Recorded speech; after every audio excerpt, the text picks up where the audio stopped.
ಕಾರೊಂದು ಹೊತ್ತಿ ಉರಿದಿದೆ, ಭಾರಿ ಅನಾಹುತ ತಪ್ಪಿದೆ. ಬೆಳಗಾವಿ ಕೇಂದ್ರ ಬಸ್ ನಿಲ್ದಾಣದ ಬಳಿ ಘಟನೆ ಆಗಿದೆ. ವಿನಯ್ ನೂಲಿ ಅನ್ನೋರಿಗೆ ಸೇರಿದಂತ ಕಾರಿದೆ. ಕಾರಿನಿಂದ ಕೆಳಕ್ಕೆ ಇಳಿತಾ ಇದ್ದಂತೆ ಬೆಂಕಿ ಹತ್ಕೊಂಡಿದೆ. ಬೆಂಕಿ ಅವಘಡದಿಂದ ಸುಟ್ಟು ಕರಕಲಾಗಿದೆ ಇಡೀ ಕಾರು.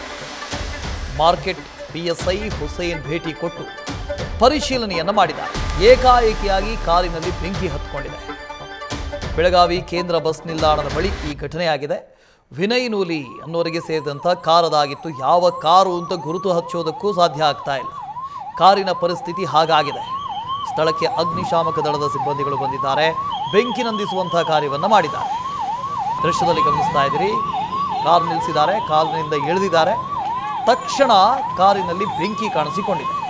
ಯಾವ ಕಾರಣಕ್ಕಾಗಿ ಕಾರಿನಲ್ಲಿ ಬೆಂಕಿ ಕಾಣಿಸ್ಕೊಂಡಿದೆ ಎಂದು ಗೊತ್ತಿಲ್ಲ. ಏನಾದರೂ ತಾಂತ್ರಿಕ ದೋಷ ಆಗಿತ್ತಾ, ಎಂಜಿನ್ ಹೀಟಪ್ ಆಗಿತ್ತಾ, ಇದರಿಂದಾಗೆಲ್ಲಾದರೂ ಬೆಂಕಿ ಹತ್ಕೊಳ್ತಾ ಇನ್ನಷ್ಟೇ ಗೊತ್ತಾಗಬೇಕು.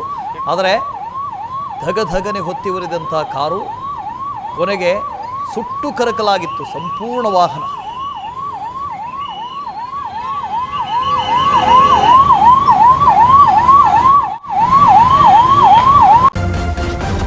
ನ್ಯೂಸ್ ಫಸ್ಟ್ ನಿರ್ಭೀತಿಯಿಂದ ನಿಮ್ಮ ಪರವಾಗಿ.